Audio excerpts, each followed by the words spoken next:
Hello, everybody, and welcome to another episode of Road Runners Unfiltered. We got Army this week. This is not going to be an easy game. I'm really concerned about that team because of that unique play style. I think that we're going to have to make some adjustments to get a victory over this team, but we got something in the back pocket that is going to help us out tremendously this week. But before I get into all that, make sure you smash a like on the video and subscribe to the channel.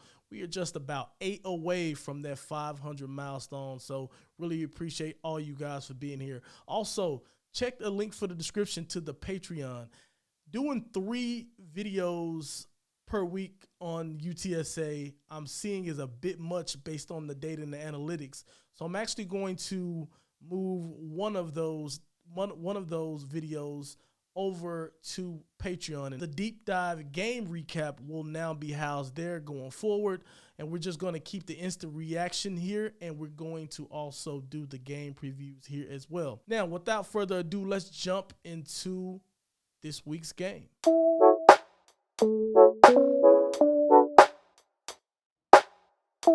Now, my main concern with this team is their performance of their defense. That's the thing that has me most concerned. If you look at how they've opened up this season, you have 17 total points given up by them through the first 2 games.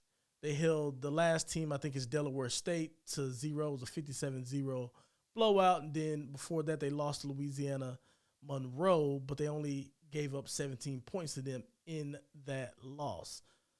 That's kind of concerning still, even though those teams aren't the caliber of UTSA. It's still concerning because what was their defense like last year? If you think about their defense last year, now we were able to put up 41 points in an overtime victory, but if you look at the back half of their season, their last 7 games, they held all of their opponents to a combined average of 14 points. They didn't let anybody during that span of time. I don't believe anyone scored over 17 points against them. So whenever you think about that, it's sort of like they are continuing that momentum that they had from last year, bringing that into this season. And that concerns me because on offense, we haven't been the best, to be completely honest. And considering when those groups are on the field, that might mean that Army has the advantage there. So I'm a bit concerned about it. They've been fairly good against the pass, and I think they generally lure teams into running games because you got to think about it. They're going to run the ball the vast majority of the time, which means that defense is going to be on the field a while if they can put together a few first downs.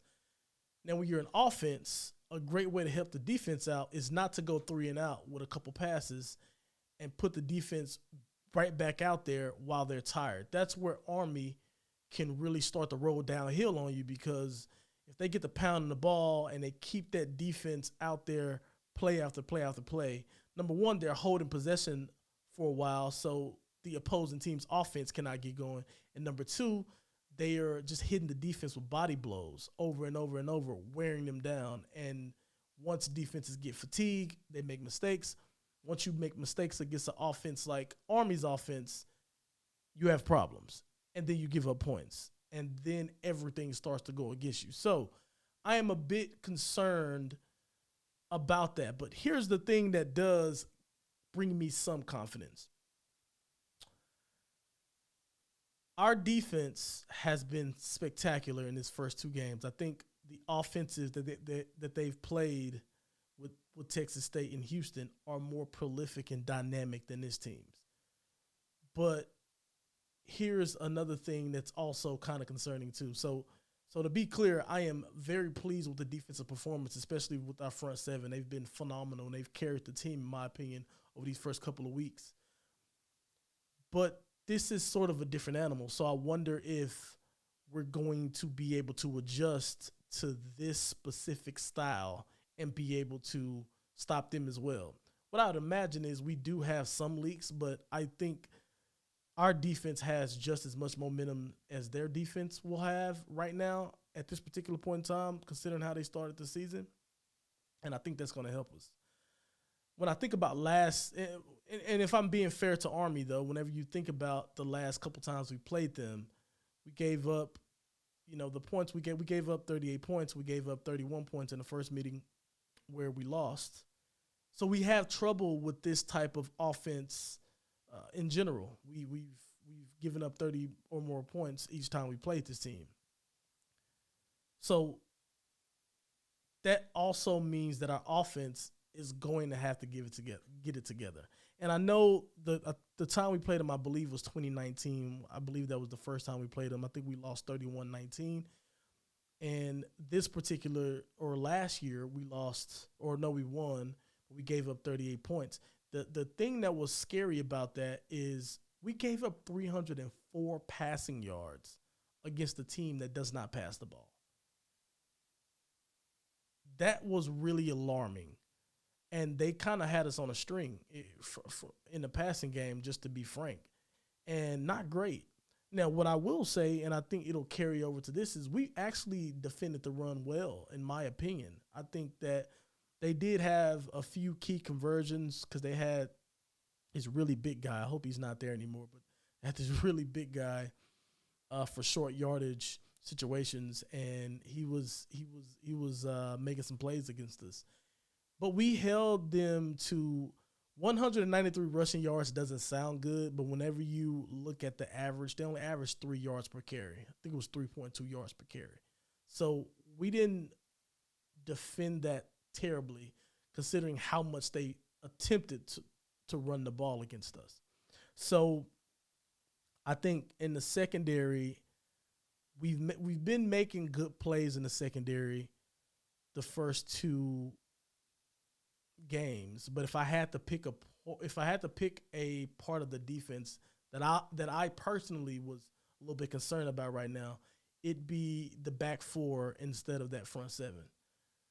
That's where I would go. So it's going to be up to those guys to stay focused.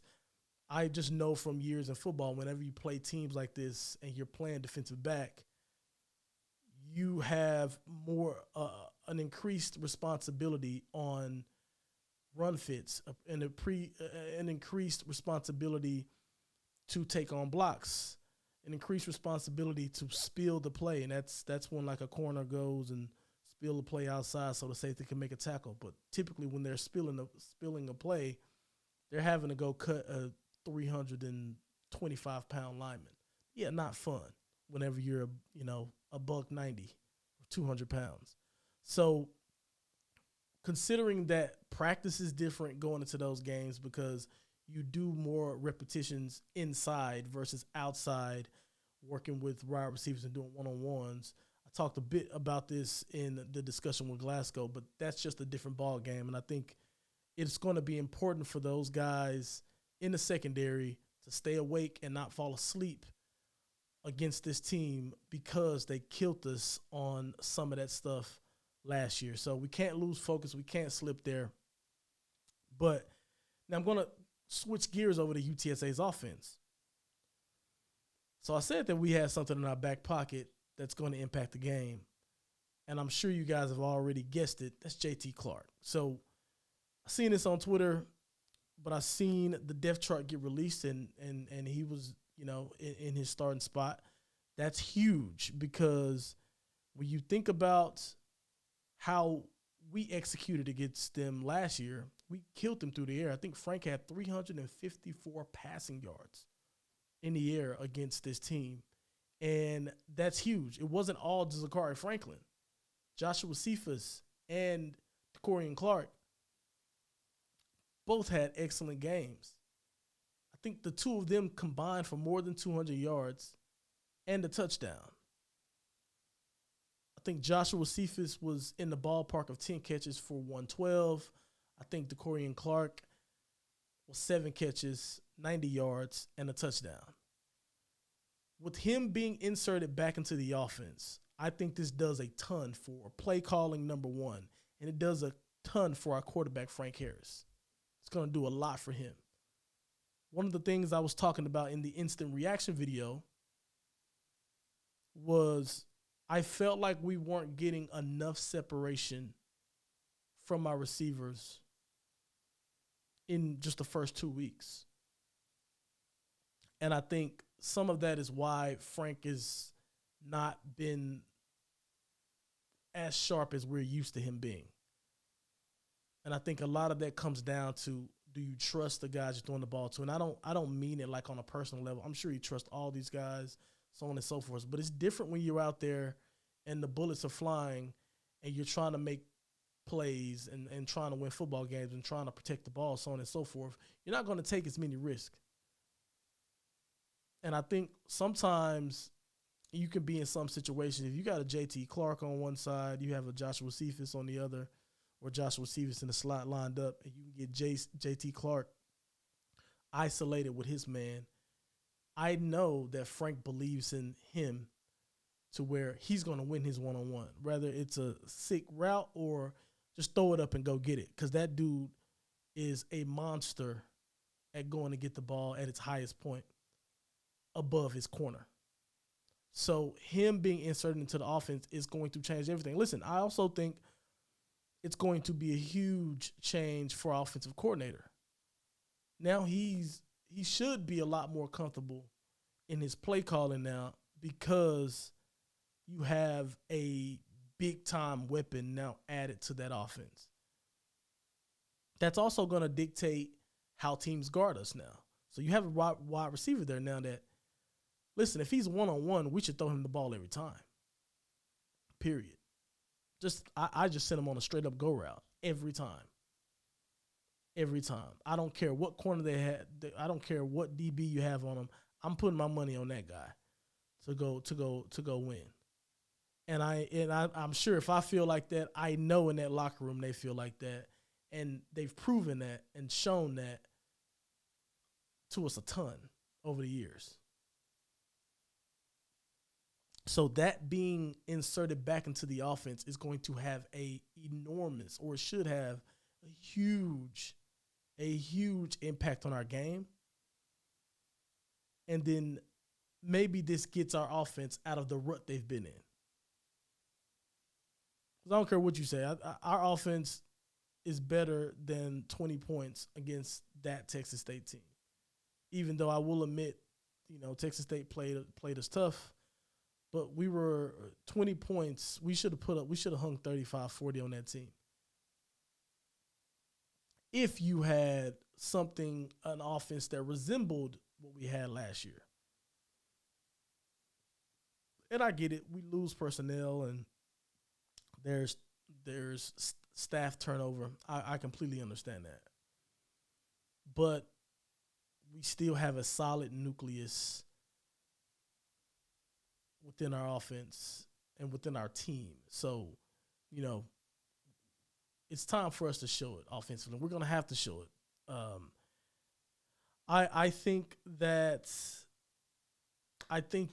Frank is going to be better. I'll tell you this. The thing that I'm most concerned about with Frank is his health. I think he takes too many hits. I just do. Especially when you start to get older and older and older, those hits pile up. And Frank is a dynamic quarterback who runs the ball well, runs the ball a lot. And I've always been a little worried about some of the hits he's taken, but it's always kind of been like that's part of his game. But we're already seeing in game 2 he's going down with injuries and things like that. And Glasgow on the last pod alluded to have talking to Frank, and we talked kind of offline about what the status was on him and how Frank was feeling after that. And he assured me that Frank's going to be all right. It wasn't as bad as it seemed. That's all I can say on that piece. But I still feel like he takes too many hits, and it might mean we need to get the ball out quicker or whatever, but the adjustments have to be made. I am not ready. I don't want to find out what our QB2 can do right now, if I'm just being completely honest. I'm not interested in finding that out. I'm interested in one thing and one thing only, us hanging another banner, us getting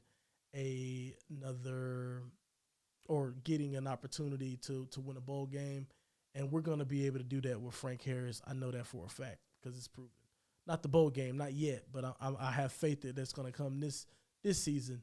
But in terms of hanging banners, I believe we have an opportunity to do that if our offense starts to play, especially with our defense playing the way it is. If our defense can stay consistently play like this, and our offense starts to kick it up, there's no doubt in my mind that we can go in and beat anybody.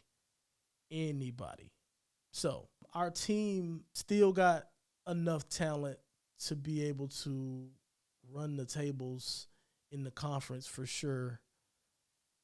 And I just think offensively, with JT Clark coming back into the mix, we're going to return to form and do our thing. So with that in mind, considering that I think we're going to return to form, I think it's going to be a process. But I also want to be cognizant of the success that Army has had on defense, so I won't be disrespectful to that. I'm also going to be cognizant in my prediction on us just having trouble slowing that Army offense, to be completely honest. So I actually think this game is going to be a lot more closer than others may think. But I still got UTSA coming out victorious. So I'm going to go UTSA 27, Army 20. We finally hold them under 30 points. And I think with JT Clark coming back, I think he scores. And I think that we find a way to put some points on the board. And that 27 to me is a really good number against a defense that has been really good for the better part of the last 9 games that they've played dating back to last season. So got to tip your caps off to them. It's not going to be pretty. It's not going to be a easy game at all, because their play style, and I say I mean Army's play style, is so unique and so weird, and it puts you in a box almost in terms of how you have to beat them. And they do a really good job of just holding possession. They're going to do that. They're going to have a lot of possession, but it's even going to put more emphasis on us as UTSA not wasting possessions. And if we can get out to a lead, that can bring them out of their comfort zone to where they have to pass the ball a little bit more. So we'll see. Thank you guys for tuning in. Make sure you smash that like button again and subscribe to the channel, and check the link for the Patreon. Peace.